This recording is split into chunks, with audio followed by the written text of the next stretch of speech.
আমার নাম আশরাফ। আমি ট্যাক্সি চালাই। আমি সাধারণত গাড়ি বুকিংয়ের ভিত্তিতে চালাই। করাচি, সাখর, নবাবশাহ, যেখানে বুকিং পাই সেখানেই চলে যাই। অনেক সময় মানুষ আমাকে বিয়ের অনুষ্ঠানেও গাড়িসহ নিয়ে যায়, সেখানেও আমি যাই। কিন্তু এইবারের বুকিং, এটা আমি আজও ভুলতে পারিনি। এই বুকিং এত ভয়ঙ্কর ছিল যে আজও আমার মাথার ভেতর সেই ঘটনা, সেই দৃশ্য, সেই জায়গা সব কিছু ঘুরে বেড়ায়। এটা 2022 সালের ঘটনা। আমরা ড্রাইভাররা সাধারণত আড্ডায় গাড়ি দাঁড় করিয়ে বসে থাকি। সেখানে যখনই কোনো বুকিং আসে তা নিয়ে নেই। সব ড্রাইভাররা একসাথে গল্প করি, চা খাই। একদিন বিকেলে আমরা সবাই বসে আছি, এমন সময় দেখি একজন বয়স্ক মানুষ, বয়স প্রায় 55 থেকে 60, তার সাথে তার স্ত্রী আর তাদের একটি মেয়ে, বয়স আনুমানিক 15 কি 16। ওরা অনেক ড্রাইভারের সাথে কথা বলল, কিন্তু কেউ যেতে রাজি নয়, কারণ ওদের ভাড়া কম ছিল। আর তারা যে এলাকায় যেতে চাইছিল সেটা ছিল খুবই খ্যাতনামা আতঙ্কের এলাকা। কেউ সেখানে যেতে চাচ্ছিল না। আমারও সেদিন গ্রামে যাওয়ার ইচ্ছা ছিল। আমার গ্রাম সিওয়ান থেকে আরও 25 কিলোমিটার ভিতরে। আমার বাবা মা সেখানেই থাকেন আর আমি হায়দ্রাবাদে গাড়ি চালাই। আমার এক ড্রাইভার বন্ধু জানতো আমি 2-3 দিনের মধ্যে গ্রামের দিকে যাব। এই বুকিংটাও সেই একই দিকে ছিল, তাই সে ওদের আমার কাছে নিয়ে আসে। সে বলল, দেখ, চাচা চাচি যাচ্ছেন, ভাড়া একটু কম দিচ্ছেন ঠিকই, কিন্তু যেহেতু তুই যাচ্ছিস নিজের গ্রামে, ওদের পথেই নামিয়ে দেশ। একই পথে তো তুইও গ্রামে পৌঁছে যাবি। আমি ভাড়া জিজ্ঞেস করলাম, নিশ্চয়ই কম, কিন্তু মনে হলো আমার তো যাওয়াই লাগবে, ওদেরও নিয়ে গেলে ক্ষতি কি। আমি বললাম, ঠিক আছে চলুন। 4:30 বাজে আমরা রওনা দেই ঠিক করলাম। কিন্তু বের হওয়ার আগে আমি চাচাকে বললাম, চাচা, আমার 10 থেকে 15 মিনিট লাগবে বাড়িতে নেওয়ার মতো কিছু জিনিসপত্র কিনতে হবে। বাবা মার জন্য কিছু নিতে চাই।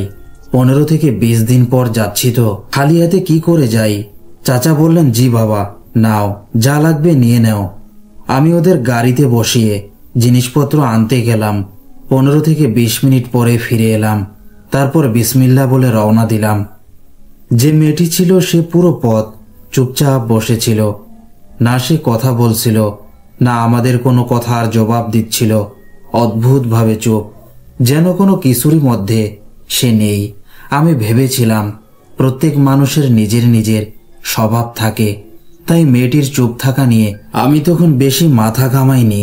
চাচা পথ জুড়ে মাঝে মাঝে আমার সাথে কথা বলছিলেন। আমি তাকে জিজ্ঞেস করলাম, চাচা, আপনারা গাড়ি বুকিং করে যাচ্ছেন কেন? হাতে টাকা কম, তাহলে লোকাল গাড়িতে যেতেন না?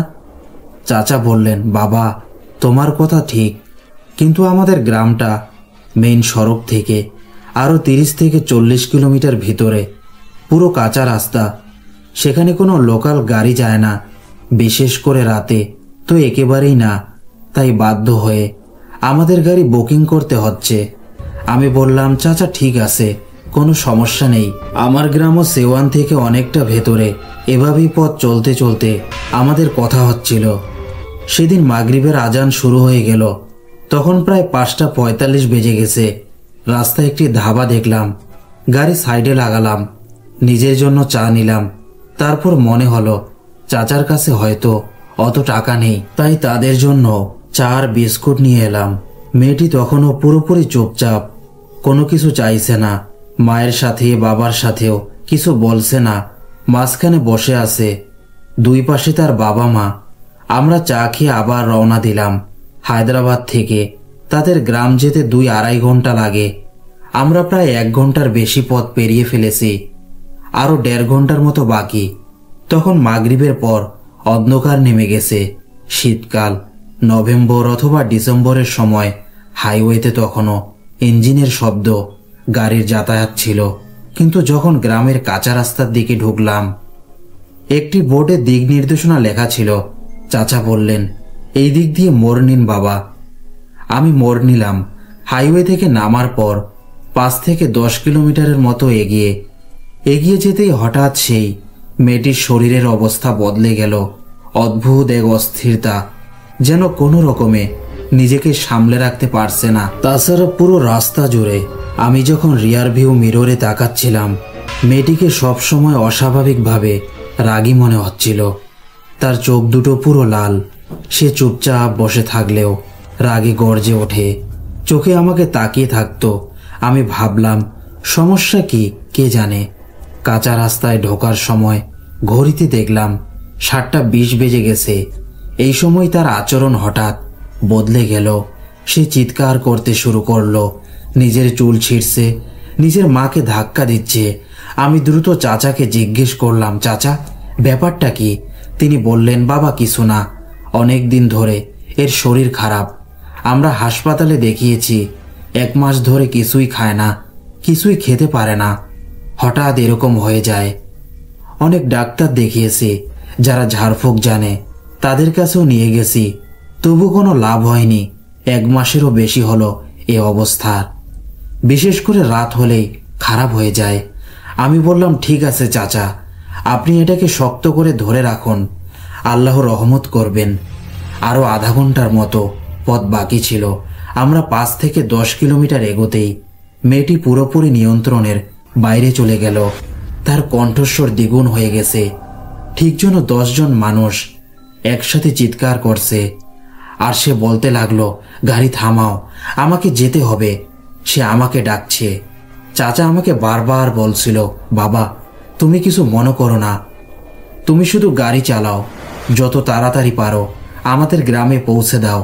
আমি বললাম, চাচা ঠিক আছে, কিন্তু আপনারা তাকে শক্ত করে ধরেন, দেখছেন তো ও আমার দিকে হামলা করতে চাইছে। মেয়েটি তখনও তার বাবাকে ঠেলছে, কখনো মাকে মারছে। তার নিজেরও বুঝে শুনে কিছু করার ক্ষমতা নেই, যেন আরেকজন হয়ে গেছে। ঠিক তখনই গাড়ির একদিকে কোনো ভারী জিনিস জোরে ধাক্কা মারলো। হঠাৎ করে একটা শব্দ হলো, যেন কোনো হাতির মতো ভারী কিছু পিছন দিক থেকে গাড়িটাকে ধাক্কা দিল। বিশ্বাস করা যায় না, গাড়িটা পুরো স্লিপ করে গেল। যেভাবে 10 জন লোক একসাথে জোরে ধাক্কা দিলে একটা গাড়ি কেঁপে ওঠে, ঠিক তেমন ভাবে আমি তাড়াতাড়ি ব্রেক চাপলাম। গাড়ি থামিয়ে নিচে নেমে চারদিকে তাকালাম, কিন্তু আশ্চর্যের কথা, কোথাও কিছু নেই। গাড়িতেও কোনো কিছু নেই, গাড়িতেও কোনো ডেন্ট নেই, কোনো স্ক্র্যাচ পর্যন্ত নেই। চারপাশ ঘন অন্ধকার, কাঁচা রাস্তা, 2 দিকে শুধু জঙ্গল, 3-4 ফুটের সরু পথ, কেবল একটি গাড়ি যাওয়ার মতো। আমি আবার আল্লাহর নাম নিলাম, গাড়ির উপর দোয়া পরে ফু দিলাম। গাড়িতে ফিরে দেখি মেয়েটির অবস্থা আরও খারাপ। আমি শুধু চাচাদের গ্রামে নিরাপদে পৌঁছে দিতে পারি কি না এই দোয়া শুরু করছি। সময় তখন প্রায় 8:45। আর 1-2 কিলোমিটার যেতেই দেখি রাস্তার পাশে একটি নালা। নালার পানি রাস্তা দিয়ে বয়ে যাচ্ছে। কি ভয়ঙ্কর পিচ্ছিল, কি ভয়ঙ্কর কাদা। গাড়ি স্লিপ করছে, এগোচ্ছেই না। শেষমেশ আমাকে নেমে ধাক্কা দিতে হলো। পা পুরো কাদায় হারিয়ে গেল। চারপাশে কোনো মানুষ নেই সাহায্যের জন্য। আমি চাচাকে বললাম, চাচা নামেন, একটু ধাক্কা দেই, গাড়িটা বের করতে হবে। কিন্তু সেই কাদায় দাঁড়ানোই দায়, ধাক্কা দেব কিভাবে? ঠিক তখনই হঠাৎ মেয়েটি চিৎকার করে গাড়ির দরজা খুলে ফেলল আর অন্ধকার জঙ্গলের দিকে দৌড় দিল। কিন্তু সে মানুষের মতো দৌড়াচ্ছিল না, যা আমি দেখলাম আমি আজও কাউকে ঠিকভাবে বলতে পারি না। সে হাত পা দুটো দিয়ে দৌড়াচ্ছিল হিংস্র জন্তুর মতো। গতি এত বেশি যে সাধারণ মানুষ যত দ্রুতই দৌড়াক তাকে ধরতে পারবে না। মেয়েটি দৌড়াতে শুরু করতেই তার বাবা মা চিৎকার করতে করতে তার পেছনে দৌড়ালেন। তার মা ছুটে গেল, বাবাও ছুটল। আমি একা রয়ে গেলাম, গাড়িও কাদায় আটকে। তবুও ভাবলাম ওদের সাহায্য না করলে চলবে না। চাবি গাড়িতেই ছিল, গাড়ি লক করলাম না। আমি দৌড় দিলাম তাদের পেছনে। কিন্তু এই এলাকা খুবই বিপজ্জনক। ডাকাতদের আনাগোনা, মানুষের গাড়ি, মোবাইল, টাকা সব ছিনিয়ে নেয়। আমি কিছুই না ভেবে শুধু তাদের পেছনেই ছুটলাম। জঙ্গলে ঢুকতেই 100 বছরের পুরনো অন্ধকার, গাছপালা, এক ফোঁটা আলো পর্যন্ত নেই। চাঁদের ম্লান আলো যেন গাছেদের ঘনত্বে হারিয়ে গেছে। না লোকজন, না কোনো শব্দ, বিশাল নীরবতা। আমি চাচাকে ডাকতে ডাকতে এগোচ্ছি, কারো কোনো সাড়া নেই। ধীরে ধীরে অনেক ভেতরে ঢুকে গেছি। মন বলছে চারদিক থেকে যেন কেউ আমাকে অনুসরণ করছে, এখনই ঝাঁপিয়ে পড়বে। কখনো কারো পায়ের শব্দের মতো, কখনো পাখির ডানা ঝাপটানোর মতো ভয় আমাকে ঘিরে ধরেছে। হঠাৎ সামনেই তাকে দেখলাম, সেই মেয়েটি। তার চুল পুরো খুলে আছে, এক হাতে সে বিশাল একটি গাছের ডাল আঁকড়ে ধরেছে। তার এক হাত আর এক পা নিচে ঝুলেছিল, আর সে এক হাতে সেই গাছটাই ঝুলছিল। আমি যখন এই দৃশ্যটা দেখি আমার পুরো শরীর কেঁপে ওঠে। বুঝতেই পারছিলাম না এখন কি করব, দৌড়াবো নাকি কাউকে ডাকবো। আমি পুরো নিস্তব্ধ হয়ে গিয়েছিলাম, শুধু সেই মেয়েটাকেই দেখছিলাম। চারপাশে অনেক ঘাস আর ঝোপঝাড় ছিল। কেউ যদি সেখানে শুয়ে বা লুকিয়ে পড়ে তাহলে তাকে একদমই দেখা যাবে না। মেয়েটাকে দেখার পর আমি ভয় পেয়ে সেই ঝোপঝাড়ের মধ্যে ঘাসের ওপর শুয়ে পড়লাম। ভীষণ ঠান্ডা পড়ছিল, আমার পরনে তেমন কোনো জ্যাকেটও ছিল না। তারপরও আমি নিজেকে লুকিয়ে রাখলাম। প্রায় আধা ঘন্টা কেটে গেল, আর মেয়েটি একইভাবে এক হাতে ঝুলছিল। আমি কোনো শব্দ পর্যন্ত করিনি। ভাবলাম যদি চাচাকে ডাকতে যাই আর সে আমাকে দেখে আক্রমণ করে তাহলে। তাই নিঃশব্দে শুয়ে রইলাম। যে দোয়া আমার মনে পড়ছিল সেগুলো পড়ছিলাম। তখন মনে হচ্ছিল এর চেয়ে ভালো ছিল যদি আজ এখানে আসতামই না। মনে হচ্ছিল আজ রাতে হয়তো আমি বাঁচব না। কোনো সময় মেয়েটা আমার উপর ঝাঁপিয়ে পড়বে, আমাকে মেরে ফেলবে। অবশেষে প্রায় আধা ঘন্টা পরে সে নিচে লাফ দিল, আর তারপর আবার হাত পা ভর দিয়ে দৌড়াতে শুরু করলো। আমি দোয়া পড়তে পড়তে উঠে দাঁড়ালাম, চারপাশে তাকালাম। চাচাকেও দেখলাম না, চাচিকেও না। সাহস করে ধীরে ধীরে ডাকলাম, বঞ্জি কোথায়? এদিকে গাড়িতে উঠেন দয়া করে। যেদিকে মেয়েটা দৌড়েছিল আমি সেই দিকে হাঁটলাম। কিছু দূর গিয়ে দেখি মেয়েটি নিচে বসে আছে, আর মনে হচ্ছে কিছু একটা খাচ্ছে। হাড় চিবানোর শব্দ পাচ্ছিলাম। আমি আবার থেমে গেলাম, ভয় লাগছিল। আবার তাদের সাহায্য করতেও চাইছিলাম আমি। চাচা চাচি কোথায় হারিয়ে গেল বুঝতে পারছিলাম না। অবশেষে সাহস সঞ্চয় করে খুব আস্তে বলে উঠলাম, বঞ্জি। সে তার মাথা ঘুরিয়ে আমার দিকে তাকালো। আমি বর্ণনা করতে পারবো না তখন আমার কি অবস্থা হয়েছিল। তার মুখটা কেমন যেন অস্বাভাবিক হয়ে গিয়েছিল। আমি তাকে দেখতেই দৌড়াতে শুরু করি, কিন্তু মনে হচ্ছিল কেউ আমাকে পিছন থেকে চেপে ধরে রেখেছে। আমি দৌড়াতে পারছি না, কণ্ঠ থেকেও শব্দ বের হচ্ছিল না। চোখ বন্ধ করে দোয়া পড়তে শুরু করলাম। চোখ খুলে দেখি চাচা আর চাচি দৌড়ে এদিকেই আসছে। আমি বললাম, মেয়েটা ওইদিকে বসে আছে। আমরা তিনজন মিলে তাকে ধরে ফেললাম। তখনও সে স্বাভাবিক অবস্থায় ছিল না। চাচা দোয়া পড়ছিলেন আর জোর করে মেয়েটিকে ধরে রেখেছিলেন। আমিও একটু সাহায্য করছিলাম, কিন্তু আমাদের একটাই সমস্যা, গাড়িটা কোন দিক রেখেছি তা আর মনে করতে পারছিলাম না। হঠাৎ গাড়ির হর্ন বেজে উঠল। আমি মেয়েটাকে ওদের কাছে রেখে দৌড়ে গাড়ির দিকে ছুটলাম, কারণ গাড়িটা মালিকের, আমার নিজের না। হর্নের আওয়াজ অনুসরণ করে দ্রুত গাড়ির কাছে পৌঁছালাম। দেখি একটা মোটরসাইকেলে দুইজন মানুষ দাঁড়িয়ে আছে। তারা বলল, এই গাড়িটা তো আনলক অবস্থায় আছে, এখানে খোলা রেখে কে গেছে? আমি বললাম, ভাই গাড়িটা আমারই, আমি একটা বুকিং নিয়ে এসেছি, একটু সমস্যা হয়েছে। মেয়েটা জঙ্গলের দিকে পালিয়ে গেছিল। তারপর আমি তাদের পুরো ঘটনাটা খুলে বললাম। ওরা দুইজনও ওই চাচারি গ্রামের লোক ছিল, আর তাদের নিজেদের পরিচিতও ছিল। আমরা মেয়েটিকে গাড়িতে বসালাম। তারপর আমরা 3-4 জন মানুষ একত্র হলাম। তারাও আমাদের সাহায্য করলো। ধাক্কা দিয়ে গাড়িটাকে কাদামাটি থেকে উঠিয়ে নিলাম এবং আমরা সবাই মিলে চাচার গ্রামে চলে এলাম। সময় তাকিয়ে দেখি রাত 11:30 বাজে। চাচা তখন বললেন, তোমার গ্রাম এখান থেকে 30 থেকে 40 কিলোমিটার দূরে। এখন তো রাত অনেক হয়েছে, তুমি একা মানুষ, তার উপর এই এলাকা খুব ভালো না, তুমি সকালে যেও। আমি যে ভয়ঙ্কর দৃশ্য দেখেছি, তারপর রাতে একা যাওয়ার সাহস আমারও হচ্ছিল না। আমি বললাম, ঠিক আছে চাচা, আমি আজ রাতটা এখানেই থাকছি, ভোরে চলে যাব। তারা সবাই সিন্ধি প্রদেশের লোক ছিল সম্ভবত। আমাকে তাদের ঘরের ভেতরে জায়গা দেয়নি, বরং তাদের বাড়ির সামনে জঙ্গলের দিকে খোলা জায়গায় একটি বড়সড় বৈঠকখানা ছিল। সেখানে বাইরে একটা চারপাই ছিল। আমাকে তারা চারপাইটা দিল, আমাকে খাবার দাবার দিয়ে ক্ষমাও চাইল যে তারা মেয়েটাকে নিয়ে সমস্যায় ছিল বলেই ওইদিকে গিয়েছিল। বলল, আমরা মেয়েটিকে অনেক জায়গায় দেখিয়েছি, ডাক্তার, আমির, সবার কাছে। আমি তাদের আমার নাম্বারও দিয়ে দিলাম। বললাম, আমারও কিছু জানাশোনা আমির আছে, ওদের দিয়ে বিষয়টা পরীক্ষা করিয়ে নিতে পারি। খাওয়া দাওয়া করে অল্প আলাপচারিতার পর তারা সবাই চলে গেল, আর আমি একা চারপাইয়ে শুয়ে রইলাম। কিন্তু সারা রাত আমার চোখে ঘুম আসেনি। মনে হচ্ছিল চারপাশের ঝোপঝাড়ের ভেতর কেউ আমাকে তাকিয়ে দেখছে। কখনো চারপাই নড়ছিল, কখনো মনে হচ্ছিল কেউ আমার কম্বল টেনে ধরছে। ভোরের ফজরের সময় 1 ঘন্টার মতো হালকা ঘুম এলো, কিন্তু মেয়েটার ওই ভয়ঙ্কর চেহারা, তার আতঙ্ক সারা রাত আমাকে ছাড়েনি। এই ছিল ঘটনা। আশা করি ঘটনাটি ভালো লাগবে।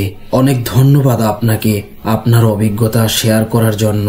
প্রিয় লিসেনার্স, চলুন এবার আরেকটি ঘটনায় যাওয়া যাক। জীবনের কিছু মুহূর্ত মানুষকে এমনভাবে মৃত্যুর সামনে দাঁড় করিয়ে দেয় যে সে নিজের মানসিক ভারসাম্য হারাতে বসে। জীবন খুব অনিশ্চিত, যে কোনো মুহূর্তেই শেষ হয়ে যেতে পারে। মানুষকে তাই 5 ওয়াক্ত নামাজ পড়া উচিত, আর কোরআন মাজিদের কথা স্মরণে রাখা উচিত, যাতে শেষ মুহূর্তগুলো হয় ভালো তার। যদি কেউ কালো জাদু বা কোনো বিপদে পড়ে থাকে, তারা শুধু আল্লাহর কাছে আশা রাখুক, যিনি হজরত ইউসুফ আলাইহিস সালামকে কুয়ার ভিতর থেকে রক্ষা করেছিলেন। তিনি কি আমাদের বিপদ থেকে রক্ষা করতে পারবেন না? অবশ্যই পারবেন। আমরা রাইডারদের জীবন সহজ নয়। কখনো বাইকে সমস্যা হয়, কখনো ব্রেক নষ্ট, কখনো সারাদিন বসে থাকতে থাকতে কোমর ব্যথা হয়ে যায়, কিন্তু আমরা হাল ছাড়ি না। সকলের কাছে দোয়া চাই আমাদের জন্য আর সব রাইডারদের জন্য।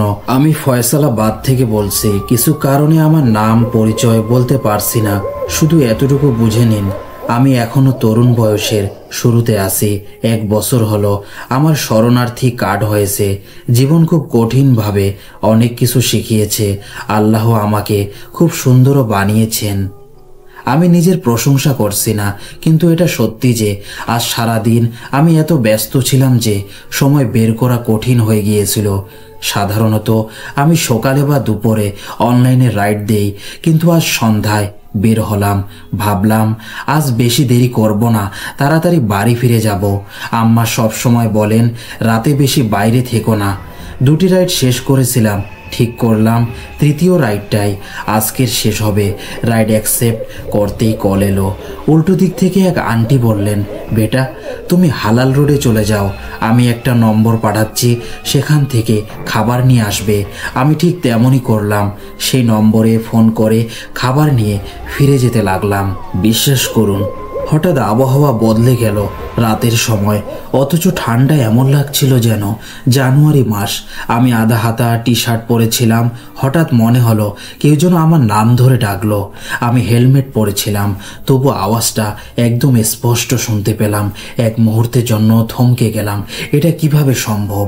আমি মনে মনে তাকবীর, আস্তাগফিরুল্লাহ আর কিছু কোরআনের আয়াত পড়তে থাকলাম। ভাবলাম ভেতরের ছোট গলি দিয়ে না গিয়ে মেন রোড দিয়ে যাই, পথটা একটু বড় হবে কিন্তু নিরাপদই হবে। মেন রোডে উঠেই সামনে এগোচ্ছিলাম, এমন সময় হঠাৎ কেউ যেন আমার হেলমেটের ওপর হাত মারল। আমি চমকে উঠলাম, চারদিকে তাকালাম, কেউ নেই, চারপাশ নিস্তব্ধ। নিজেকে সামলে নিয়ে সটিয়ানা রোডের দিকে এগোলাম। সেখান থেকে টেকটাউনের দিকে যেতে হবে। টেকটাউনে পৌঁছে কল করলাম। সেই আন্টি বাইরে এলেন। আমি 110 টাকার খাবার দিয়ে দিলাম, টাকা নিলাম। তারপর বাড়ি ফেরার জন্য ম্যাপ খুললাম। টেকটাউন খুব বড় কলোনি, 4-5টা গেট আছে। রাতের সময় অন্ধকার বেশি, কোনো রাস্তা গেটের দিকে যাচ্ছে বুঝতে পারছিলাম না। ম্যাপ দেখে ডান দিকে ঘুরলাম, তারপর শেষে বাম দিকে একটা গেট পেলাম। গেটের কাছে গিয়ে দেখি এক বুড়ো সিকিউরিটি গার্ড বসে আছে। সে আমাকে একদম চেয়ে দেখছে, যেন কিছু বলতে চাচ্ছে। আমি সালাম দিলাম। সে ধীরে ধীরে জবাব দিল। সময় নষ্ট না করে সামনে এগোলাম, আর গেট পেরিয়ে বাইরে এলাম। বাইরে একটা সরু লম্বা রাস্তা, 1/2 কিলোমিটারের মতো। আমার বাইকের হেডলাইট ছাড়া কিছুই দেখা যাচ্ছিল না। রাস্তা শেষে মূল সড়ক, সেখান থেকে মাঝে মধ্যে গাড়ির আলো আসছিল। পুরো এলাকা অন্ধকারে ডুবেছিল। এক মুহূর্তের জন্য মনে হলো ফিরে যাই, কিন্তু ভাবলাম ফিরলে পথ আরো লম্বা হয়ে যাবে। তার উপর আমি আগেই অনেক দূর ঘুরে এসেছি, তাই মন শক্ত করে সামনে এগোলাম। আয়াতুল কুরসি পড়লাম এবং গাড়ি চালাতে থাকলাম। প্রায় 100 মিটার এগোতেই হঠাৎ একটা আওয়াজ শোনা গেল, আর আমার বাইকের স্পিড নিজে থেকেই কমতে শুরু করলো। আমি রেস দিচ্ছি, কিন্তু বাইক দ্রুত হওয়ার বদলে আরো ধীর হয়ে যাচ্ছে। আমি মাথা তুলে আকাশের দিকে তাকালাম, মনে মনে বললাম, আল্লাহ, যদি এটাই আমার সময় হয় তাহলে আমাকে মাফ করে দিও। হঠাৎ ডান দিকে তাকাতেই দেখি দুইটা জলজলে চোখ আমার দিকে তাকিয়ে। সারা রাস্তা একদম নিস্তব্ধ, দুই পাশে ঝোপঝাড় আর গাছপালা দেখলে মনে হবে গভীর জঙ্গল, কিন্তু আসলে সেটা জঙ্গল ছিল না। গেট নম্বর মনে নেই, কিন্তু ম্যাপে শুধু আউটার লেখা ছিল। সামনে তাকিয়ে আমি কালেমা পড়লাম, আর হঠাৎ আমার বাইক টার্বোর মতো স্পিড নিয়ে দৌড়াতে শুরু করলো।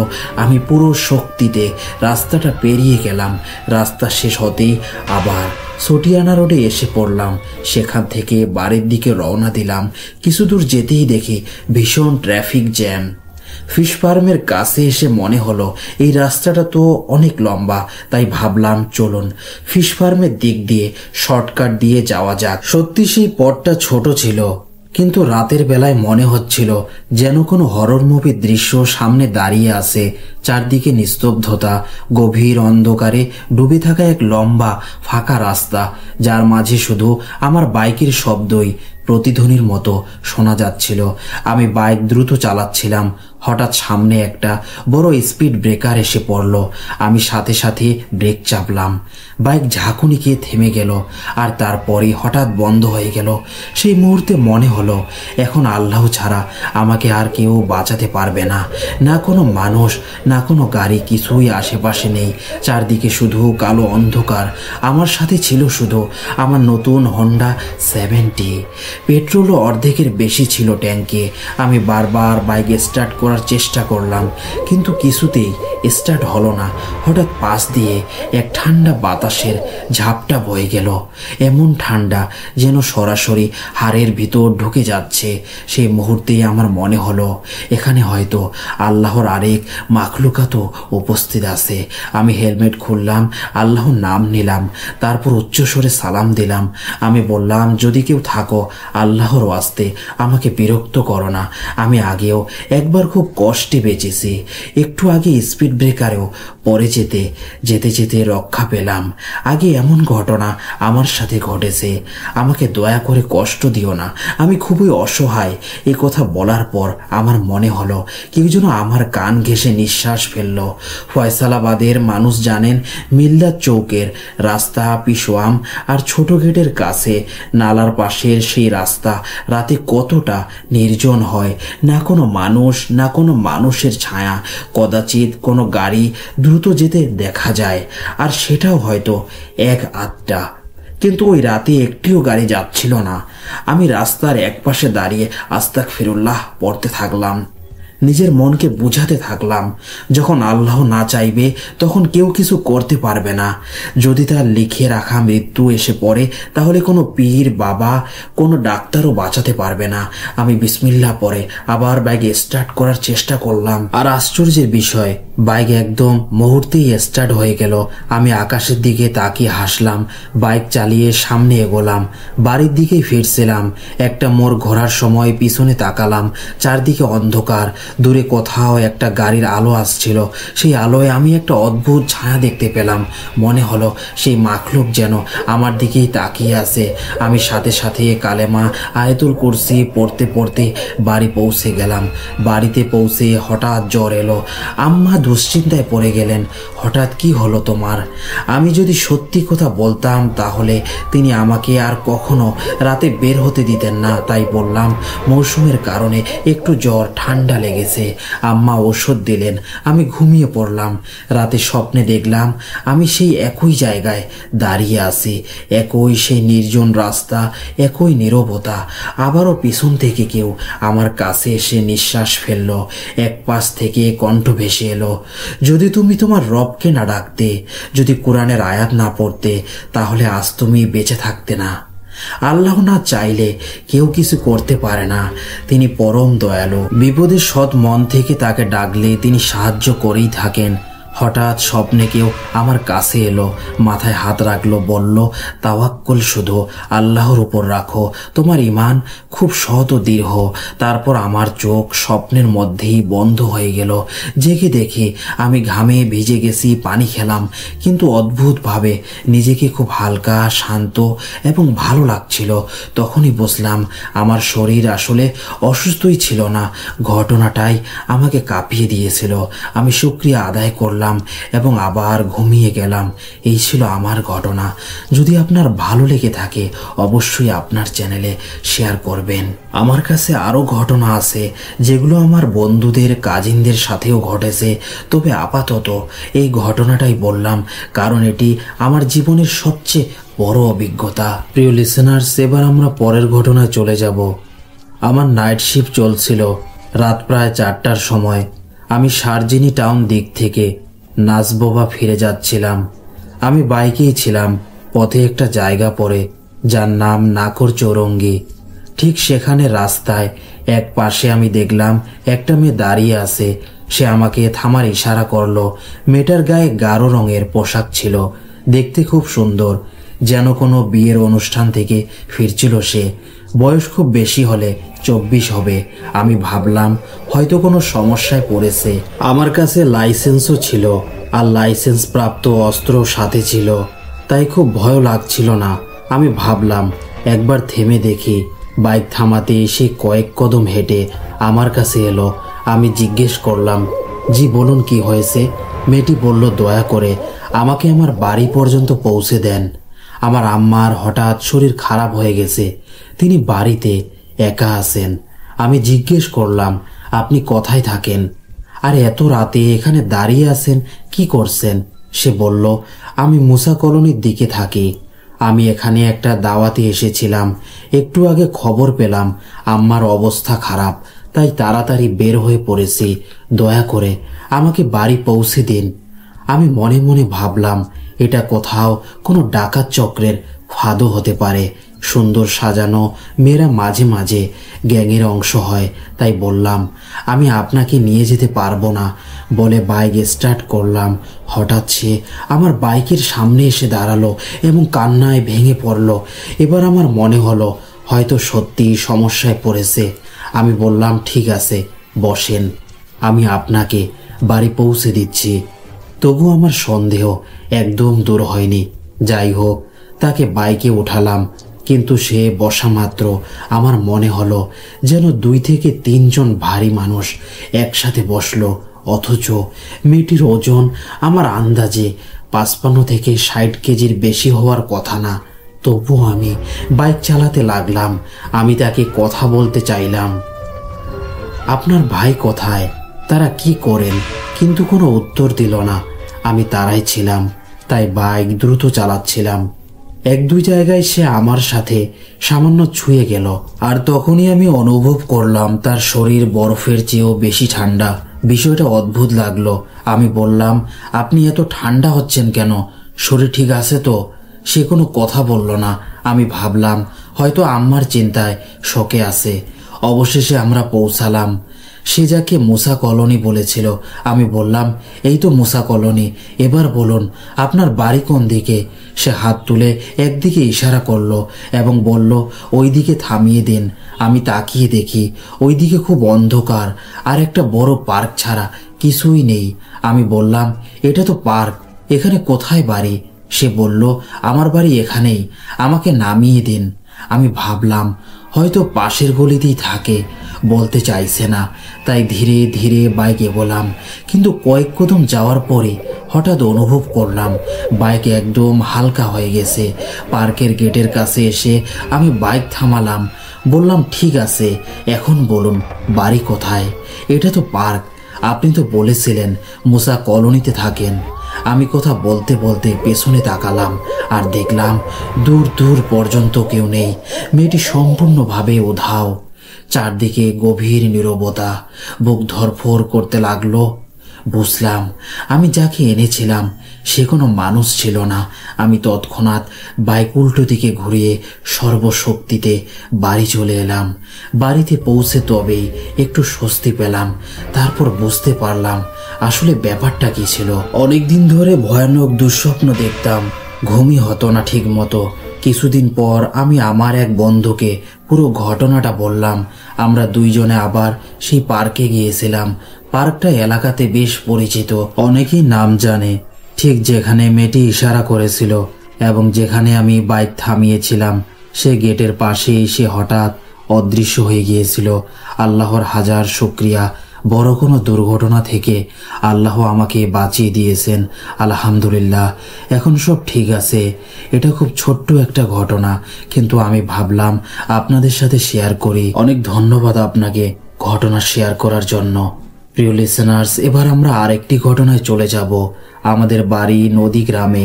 আগে এটা ছিল একদম গ্রামের মতোই, কিন্তু 2016 সালে আমাদের ওজিরে আলা এটিকে শহরের মর্যাদা দেন। ঘটনার সময় 1978 সাল। এই ঘটনা আমার দাদার এক জিজার সাথে ঘটেছিল।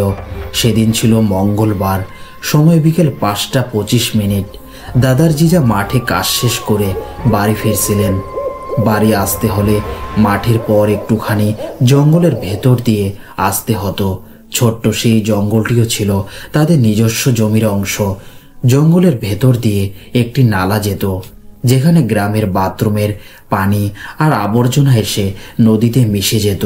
তখনকার দিনে ভালো বাথরুম তেমন ছিল না।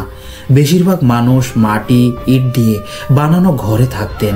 যাই হোক, তিনি যখন সেই ঝোপঝাড়ের ভেতর দিয়ে হাঁটছিলেন, হঠাৎ জঙ্গলের দিক থেকে এক অদ্ভুত শব্দ শোনেন। শব্দটা ঠিক যেন কোনো মহিলা চুরি হাতে পানি নেড়ে কিছু করছে এমন ধরনের। শব্দটা ধীরে ধীরে আরো জোরালো হতে থাকে। তিনি সন্দেহ করলেন শব্দটা নিশ্চয় নালার দিক থেকে আসছে। হালকা সাহস সঞ্চয় করে তিনি জঙ্গলের ভেতর গিয়ে দেখলেন এক মহিলা লাল বিয়ের জোড়া পরে ঠিক নালার মাঝখানে বসে আছে, যেন নতুন বউ। শরীরের মাথা থেকে পা পর্যন্ত সোনার গহনা, কিন্তু সে সেই নালার গলা ভর্তি নোংরাই খাচ্ছে। তিনি বারবার ডাকলেন, ও বোন কি করছেন, কে আপনি? কিন্তু মহিলা কোনো সাড়া দিল না, মাথাও ঘোরালো না। তিনি আরেকটু কাছে গেলে তার মুখটা স্পষ্ট দেখতে পেলেন, আর সেই মুখ দেখে তার বুকের রক্ত হিম হয়ে গেল। এমন ভয়ঙ্কর, ঘৃণ্য আর বিকৃত চেহারা বর্ণনা করার মতো না। মহিলার শরীর ছিল অস্বাভাবিক লম্বা, চওড়া আর মোটা। মানুষ বলে বিশ্বাস করাই কঠিন। তিনি তৎক্ষণাৎ আয়াতুল কুরসি পড়তে শুরু করলেন। আয়াতুল কুরসির শব্দ শুনতেই মহিলা হঠাৎ উঠে দৌড়াতে লাগলো। দৌড়ানোর সময় তার পায়ের নুপুরের ছন ছন শব্দ জঙ্গলের একদম গভীরতা কাঁপিয়ে তুলছিল, এমন ভয়ঙ্কর যে কারো শরীর পানসে হয়ে যাবে। দৌড়াতে দৌড়াতে হঠাৎ সে তার চোখের সামনে থেকেই উধাও হয়ে গেল। এই ঘটনার পর তিনি টানা 5 দিন ভয়ানক জ্বরে পড়লেন।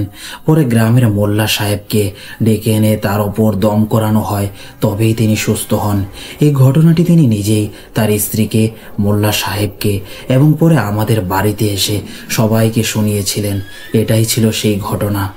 প্রিয় লিসেনার্স, আশা করি আপনাদের ঘটনাগুলো ভালো লেগেছে। যদি ঘটনা ভালো লেগে থাকে ভিডিওটি লাইক করতে ভুলবেন না।